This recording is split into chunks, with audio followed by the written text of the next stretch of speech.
नमस्कार। हमारा देश और पूरा विश्व आज कोविड-19 की चुनौती का सामना कर रहा है। कोविड-19 अभी खत्म नहीं हुआ है। ऐसे में हमारा फर्ज है कि हम सतर्क रहें। इसलिए जब तक दवाई नहीं तब तक कोई ढिलाई नहीं। कोरोना से बचाव के लिए जरूरी है नियमित रूप से हाथ धोना, मास्क पहनना और आपस में उचित दूरी बनाए रखना। याद रखिए, 2 गज दूरी, मास्क है जरूरी।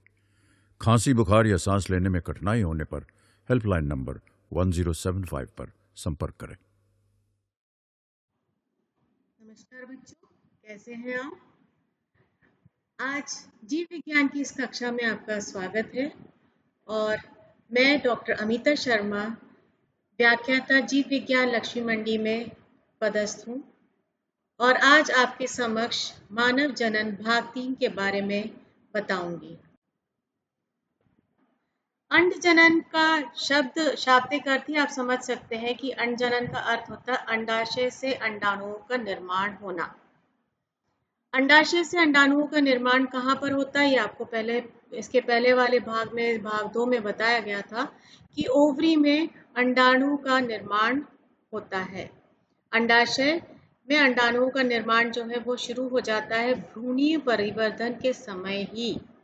ये बात बहुत ध्यान देने की योग्य है और बहुत ध्यानपूर्वक इसको समझिए कि ये प्रक्रिया जो है अंडाणु जनन की, यह प्रक्रिया शुरू हो जाती है भ्रूणीय परिवर्तन के समय। अर्थात भ्रूणीय परिवर्तन का मतलब होता है कि जब मादा भ्रूण अवस्था में होती है या मादा शिशु जब भ्रूण अवस्था में होता है, तभी से अंडाणु निर्माण की प्रक्रिया शुरू हो जाती है।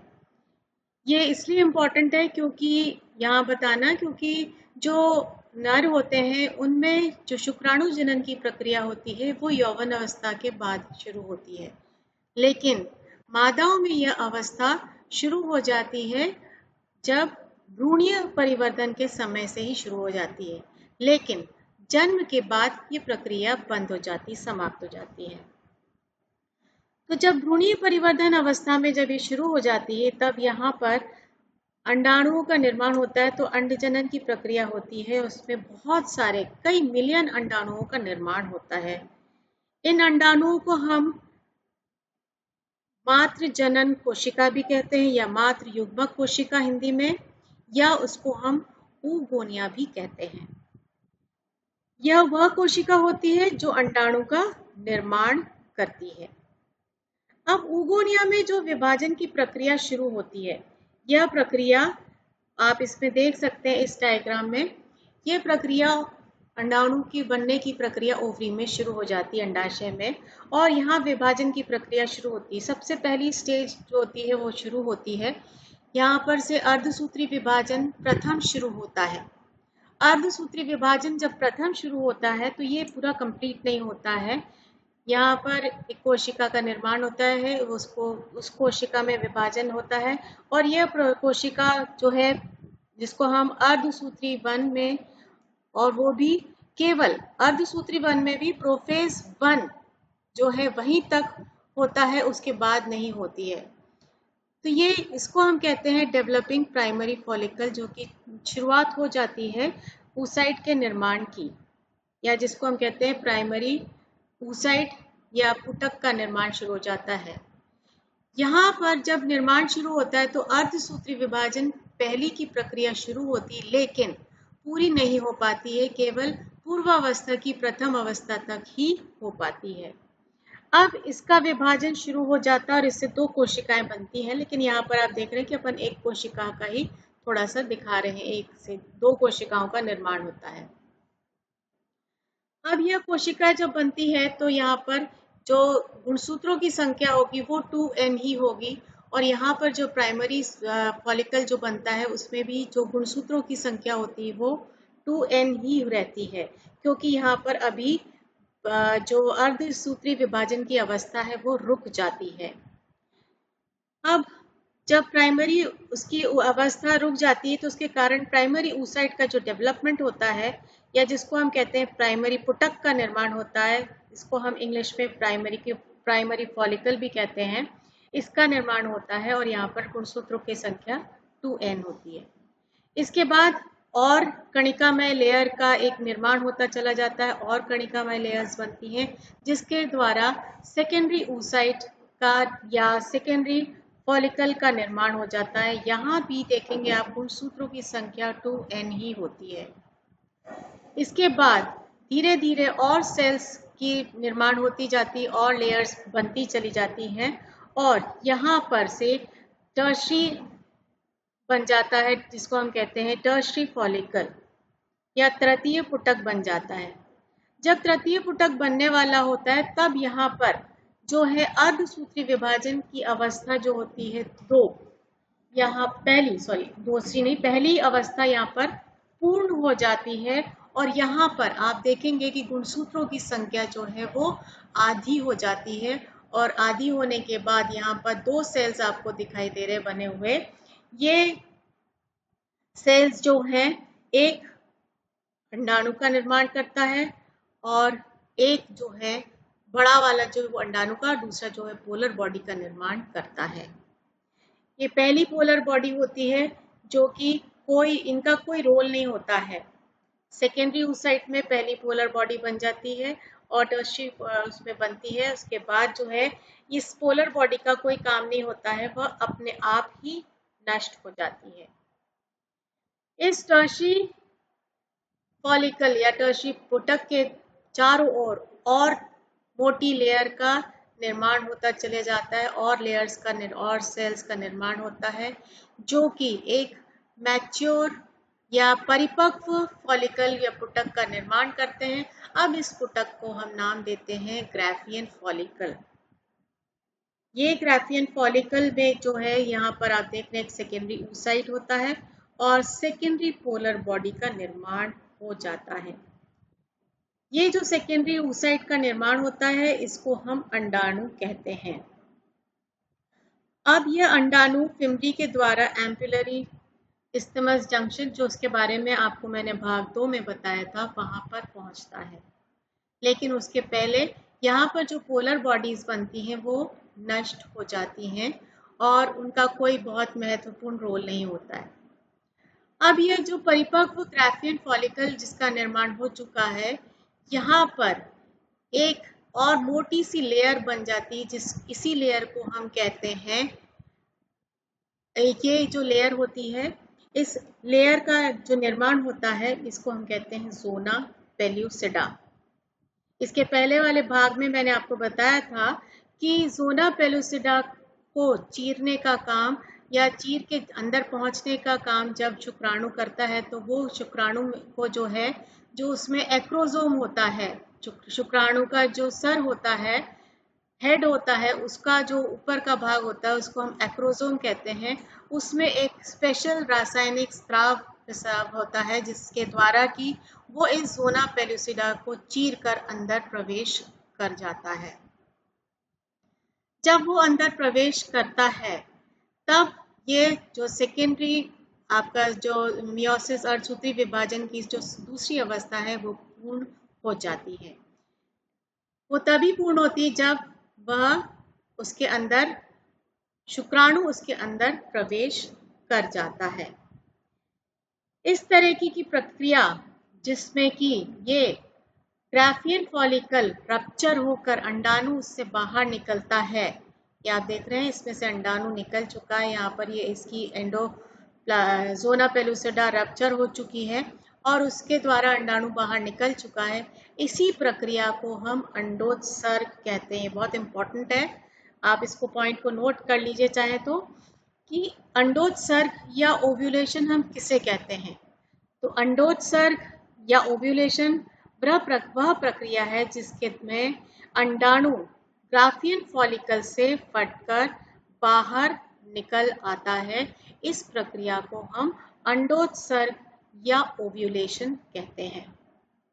इस प्रक्रिया को हम रेखा चित्र के द्वारा भी समझ सकते हैं, बहुत आसानी से समझा जा सकता है क्योंकि ये कई बार प्रश्न में पूछा भी जाता है इसका रेखा चित्र। अंडजनन की प्रक्रिया को आप रेखा चित्र के द्वारा समझाइए, तो आप इसको इस रेखा चित्र के माध्यम से भी समझा सकते हैं।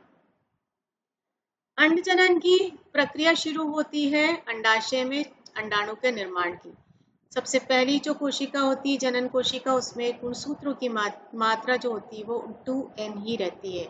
यहाँ पर समसूत्री विभाजन की प्रक्रिया होती है। समसूत्री विभाजन के द्वारा अंडजननी कोशिका का निर्माण होता है, या जिसको हम कहते हैं oogonia। मिलियंस ऑफ oogonia का निर्माण होता है। अब ये जब oogonia का निर्माण हो जाता है, उसमें से एक जो है, ये सारी प्रक्रियाएं हैं जन्म के पहले होती हैं। उसके बाद जन्म के बाद जब परिपक्व हो जाता है, तब या यौवन अवस्था में प्रवेश कर जाते हैं, तब ये अंडाणु जो है परिपक्वन की अवस्था में आते हैं। अंडजननी कोशिका से प्राथमिक अंडा, क्या इसको हम प्राइमरी oocyte कहते हैं, उसका निर्माण होता है। यहाँ पर अर्धसूत्री विभाजन, उसमें भी जो उसकी पूर्वावस्था प्रोफेज अवस्था प्रथम होती है, बस वहीं तक हो पाती है, और द्वितीयक अंडक का निर्माण होता है।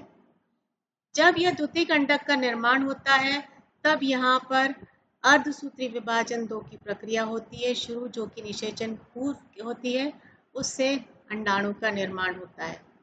प्राथमिक अंडक जब बनता है, तब उससे एक ध्रुवीय पिंड बनता है, और जब द्वितीयक अंडक निकलता है, तब उससे फिर एक ध्रुवीय पिंड निकलता है, जिसको हम पोलर बॉडी कहते हैं। ये पोलर बॉडीज का कोई काम नहीं होता है।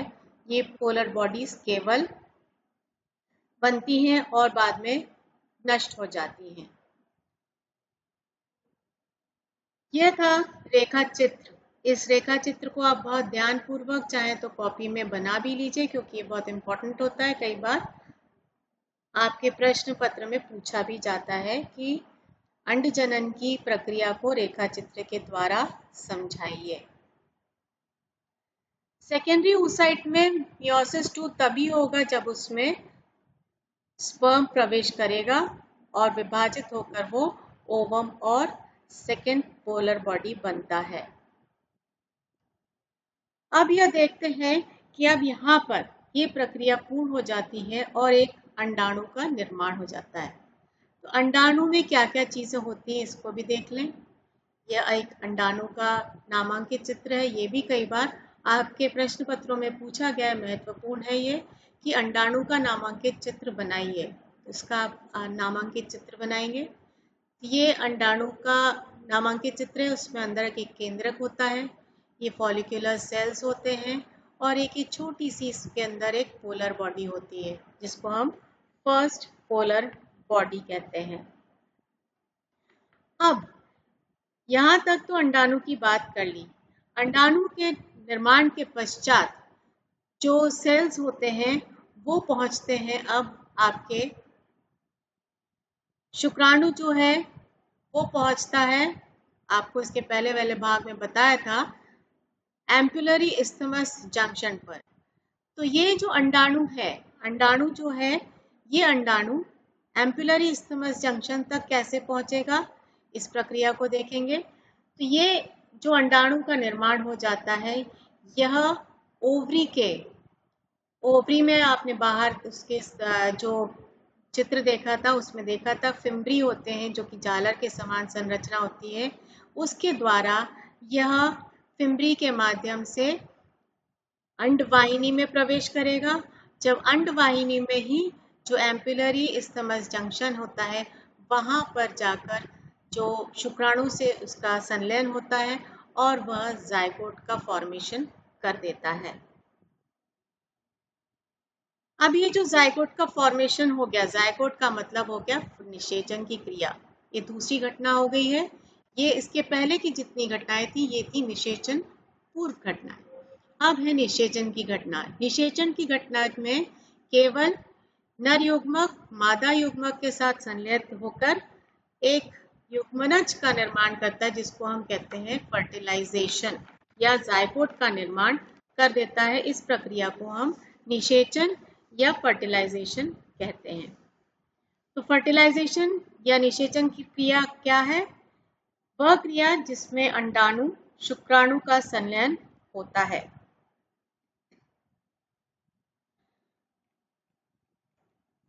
पहला प्रवेश करने के पश्चात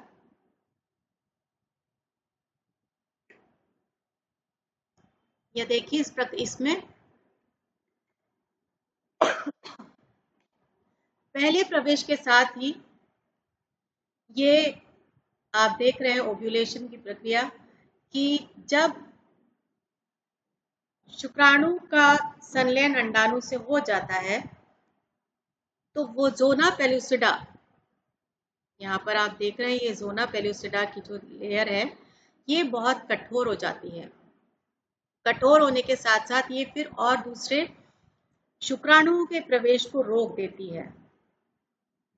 अब ये जाइगोट का निर्माण होता है। जाइगोट जो है अब लगातार विभाजन की प्रक्रिया करता रहता है।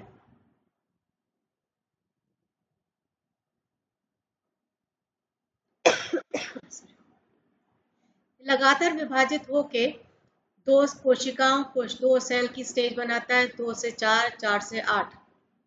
यहाँ पर ये लगातार विभाजन की प्रक्रिया शुरू होती रहती है। इनको हम कहते हैं ब्लास्टोमियर्स।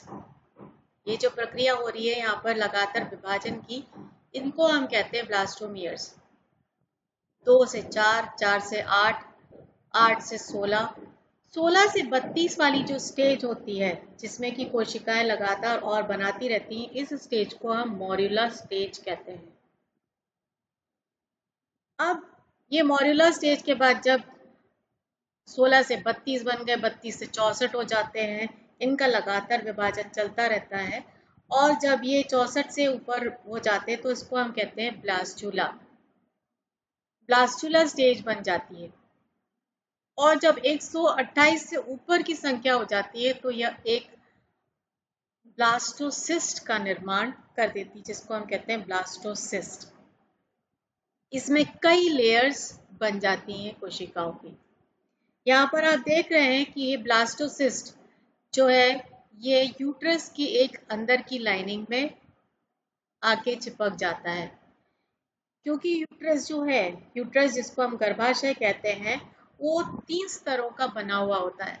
यहाँ आप देख रहे हैं ये 3 स्तरों का, 3 लेयर्स का बना होता है। बाहर की लेयर जिसको हम कहते हैं पेरीमेट्रियम, बीच की लेयर होती है मायोमेट्रियम और अंदर की लेयर होती है एंडोमेट्रियम। कई बार प्रश्नों में पूछा जाता है कि गर्भाशय में कितने स्तर होते हैं और कौन कौन से होते हैं, तो आपको उत्तर देना है कि इसमें यह गर्भाशय का जो निर्माण होता है वो 3 स्तरों से निर्माण होता है, पेरीमेट्रियम, मायोमेट्रियम और एंडोमेट्रियम। पेरीमेट्रियम बाहर की लेयर, मायोमेट्रियम बीच की लेयर और एंडोमेट्रियम अंदर की लेयर। अब यहाँ पर जो है ब्लास्टोसिस्ट जिसका निर्माण हो चुका है, जिसमें कि तो 128 सेल से अधिक सेल्स होते हैं, यह जो है यहाँ पर आके अंदर की लाइनिंग में आके चिपक जाता है और इसका चिपकना या इसका लाइनिंग पर आके अटैच हो जाना, यही भ्रूण जो है फर्दर और सेल्स को डिवाइड करके अंगों का निर्माण करता है। ये बिगिनिंग ऑफ इम्प्लांटेशन भ्रूण का या ब्लास्टोसिस्ट का आके एंडोमेट्रियम की दीवार पे आके अटैच होना, यह प्रक्रिया कहलाती है अंत्यारोपण, अंतरोपण या प्रत्यारोपण। ये बहुत इंपॉर्टेंट पॉइंट है। अंतरोपण या प्रत्यारोपण किसे कहते हैं, प्रश्न पूछा जाता है तो आपको उत्तर देना आना चाहिए कि अंतरोपण और प्रत्यारोपण हम किसे कहते हैं। तो अंतरोपण प्रत्यारोपण जो है वह स्टेज होती है जिसमें कि ब्लास्टोसिस्ट गर्भाशय की अंतर स्तर पे, जिसको हम कहते हैं एंडोमेट्रियम से आकर अटैच हो जाता है या चिपक जाता है और भ्रूण का विकास वहां से शुरू हो जाता है। इस प्रक्रिया को हम अंतरोपण या प्रत्यारोपण या इम्प्लांटेशन कहते हैं। इंग्लिश में इसको हम इम्प्लांटेशन कहते हैं। और यही जो है, यही भ्रूण जो है लगातार इसकी कोशिकाएं विभाजित होती जाती हैं, इसमें लगातार सेल डिवीजन होता चला जाता है और ये 3 लेयर्स का निर्माण करता है। इन तीनों लेयर्स को हम कहते हैं जर्मिनल लेयर्स। ये भी इम्पॉर्टेंट होती है, इन्हीं जर्मिनल लेयर्स जिनको 3 जो वो भी भ्रूण की 3 लेयर्स होती हैं, उसमें भी उसको भी हम कहते हैं एंडोडर्म, मेसोडर्म और एक्टोडर्म।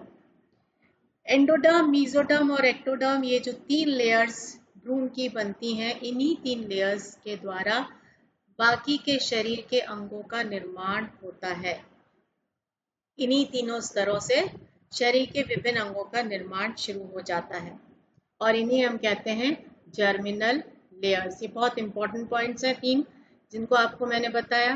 पहला आपको बताया था अंडोत्सर्ग किसे कहते हैं, ये इंपॉर्टेंट है। दूसरा अंतरोपण या प्रत्यारोपण और तीसरा आपको बताया जर्मिनल लेयर्स। ये तीनों पॉइंट्स बहुत इंपॉर्टेंट है, इसको ध्यान से आप नोट कर लीजिए कॉपी में। इस तरह से ये प्रक्रिया शुरू हो जाती है भ्रूण की और भ्रूण फिर एक नए जीव में नए शिशु के रूप में जन्म लेता है और ये प्रक्रिया पूरे 9 महीने के पश्चात समाप्त हो जाती है और 9 महीने में एक भ्रूण से नए शिशु का निर्माण हो जाता है। इस पूरी प्रक्रिया में पूरा 9 महीने का समय लगता है। अब जब शिशु का निर्माण हो जाता है तो वो शिशु कहाँ पर रहता है, ऐसी जगह पर जहां से उसको पूरा का पूरा भोजन पानी जो मिलता है माँ से उस शिशु को, उस जगह को हम कहते हैं अपरा या प्लासेंटा। तो अपरा या प्लासेंटा क्या होता है? ब्लास्टुला के चारों तरफ एक सतह का विकास हो जाता है जिसमें असंख्य उंगली के समान रचनाएं होती हैं जिन्हें हम अंकुर कहते हैं। इसी तरह के अंकुर जो है वो गर्भाशय की आंतरिक दीवार पर भी बन जाते हैं और ये दोनों अंकुर गर्भाशय तथा भ्रूण की दीवार को जोड़ देते हैं। इसी जोड़ को हम अपरा या प्लासेंटा कहते हैं और यही अपरा या प्लासेंटा के द्वारा भ्रूण को भोजन पानी मिलता है और वो शिशु के रूप में फिर जन्म लेता है। अब प्रक्रिया आपने समझ ली है कि अंड जनन की प्रक्रिया और शुक्राणु जनन की प्रक्रिया कैसे होती है। इसमें 3 फेजेस होते हैं। एक होता है पहला सबसे पहला होता है मल्टीप्लिकेशन फेज जिसमें कि समसूत्री विभाजन के द्वारा कोशिकाएं बहुत सारी निर्मित होती हैं। दूसरी होती है ग्रोथ फेज जिसमें कि जो oocytes का निर्माण होता है, स्पर्मेटोसाइट और सेकेंडरी oocyte oogenesis में अंडाणु का निर्माण होता है और शुक्राणु जनन में शुक्राणु का निर्माण की प्रक्रिया शुरू हो जाती है। और लास्ट आ जाता है डिफरेंशिएशन फेज जिसमें कि अंडाणु और शुक्राणु अलग अलग हमें मिल जाते हैं और अलग अलग इनका निर्माण हो जाता है। तो ये जो निर्माण होता है, ये प्रक्रिया होती है, आपने बहुत अच्छे से समझ लिए। अब इसके अंतर क्या होते हैं, ये बहुत इंपॉर्टेंट है। कई बार प्रश्न में ये भी पूछा जाता है प्रश्न पत्र में कि इनके बीच के अंतर को बताइए कि अंडाणु जनन किसे कहते हैं और शुक्राणु जनन में दोनों में अंतर क्या होता है। अंडाणु जनन या मादा के अंडाशय के अंदर होने वाली एक जटिल प्रक्रिया होती है, जबकि शुक्राणु जनन जो है वह नर के वृषणों में होने वाली शुक्राणु के निर्माण की प्रक्रिया है। अंडाणु जनन में oogenesis का वृहद भाग जो है वो अंडाशय के अंदर, लेकिन अंतिम अवस्थाएं अंडवाहिनी के अंदर पाई जाती हैं, जबकि शुक्राणु जनन की समस्त अवस्थाएं वृषण के अंदर ही पूर्ण होती हैं। यह सतत अथवा निरंतर होती रहने वाली प्रक्रिया नहीं होती अंडाणु जनन की, जबकि शुक्राणु जनन की जो प्रक्रिया होती है वो निरंतर होने वाली प्रक्रिया होती है। अंडाणु जनन में आदि जनन कोशिका अंडमात्रक कोशिका में परिवर्तित होती है जिसमें लगातार सूत्री विभाजन से oogonia का निर्माण होता है, जबकि शुक्राणु जनन में अविभेदित आदि जनन कोशिका सतत सूत्री विभाजन के द्वारा शुक्राणु मात्रक कोशिका या जिसको हम स्पर्मेटोगोनिया कहते हैं उनका निर्माण करते हैं। अंडाणु जनन में केवल oogonia से oocyte का निर्माण होता है, जबकि यहाँ पर सारे स्पर्मेटोगोनिया जो है स्पर्मेटोसाइट्स का निर्माण करते हैं। यहाँ पर केवल एक ही oogonia से oocyte का निर्माण होता है। अंडाणु जनन की वृद्धि अवस्था एक लंबी प्रावस्था होती है, जबकि शुक्राणु जनन की जो वृद्धि अवस्था होती है वो छोटी होती है। अंडाणु जनन की वृद्धि अवस्था एक लंबी प्रावस्था है। प्राथमिक oocyte से अर्धसूत्री विभाजन 1 के द्वारा द्वितीयक oocyte तथा एक पोलर बॉडी का निर्माण होता है, जबकि प्राथमिक शुक्राणु कोशिका में अर्धसूत्री विभाजन 1 द्वारा 2 अगुणित द्वितीयक स्पर्मेटोसाइट या शुक्राणु जनन कोशिका निर्मित होती हैं। सेकेंडरी oocyte इसमें सेकेंडरी मियोटिक डिवीजन के द्वारा एक वास्तविक अंडाणु का निर्माण होता है, जिसके साथ साथ सेकेंडरी पोलर बॉडी भी बनती है, जबकि इसमें सेकेंडरी स्पर्मेटोसाइट में अर्धसूत्रीय विभाजन के बाद 2 स्पर्मेटिड्स का निर्माण हो जाता है। अंडाणु में केवल एक ही ओवम बनता है, जबकि यहाँ पर 4 शुक्राणुओं का निर्माण होता है। तो इस तरीके से आप देखेंगे कि अंडाणु एक निर्मित होता है, शुक्राणु 4 होते हैं, अंडाणु बड़ा होता है, शुक्राणु छोटा और चल होता है, जबकि अंडाणु जो है वो गतिशील नहीं होता, शुक्राणु जो है वो गतिशील होता है। तो ये थे अंतर शुक्राणु जनन और अंडाणु जनन में। अब इसमें एक और इम्पॉर्टेंट प्रक्रिया आती है जिसको हम कहते हैं मादा प्रजनन चक्र, या इसको हम ऋतुस्राव के नाम से भी जानते हैं और इंग्लिश में हम इसको मेंस्ट्रुअल साइकिल भी कहते हैं। इसे हिंदी में ऋतुस्राव या रजोधर्म या इसको आतर्व या मासिक धर्म के नाम से भी जाना जाता है। यह प्रक्रिया प्रत्येक स्त्री में जो है शुरू होती है प्रजनन काल में। प्रजनन काल में गर्भावस्था को छोड़कर यह महिलाओं में होने वाला एक चक्र होता है, जिसे पूरा करने के लिए औसतन लगभग 28 दिन लगते हैं। मासिक धर्म चक्र को नियंत्रित करने वाले विभिन्न हार्मोन्स होते हैं। जैसे कि आपको बताया था कि नर में भी हार्मोन्स होते हैं, जो कि नर हार्मोन शुक्राणु जनन को उत्तेजित करते हैं और उससे इसके द्वारा जो है शुक्राणुओं का निर्माण होता है। उसमें टेस्टोस्टेरोन नामक हार्मोन का स्रावण होता है, जबकि मादाओं में हार्मोन्स जो होते हैं वो एस्ट्रोजन हार्मोन इसमें स्रावित होता है।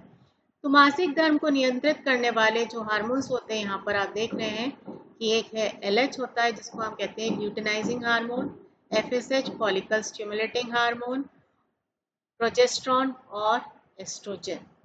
ये सारे हार्मोन्स जो होते हैं ये जो मासिक धर्म होता है उसको नियंत्रित करते हैं। ये बहुत इंपॉर्टेंट है, कई बार प्रश्न पत्र में पूछा भी गया है।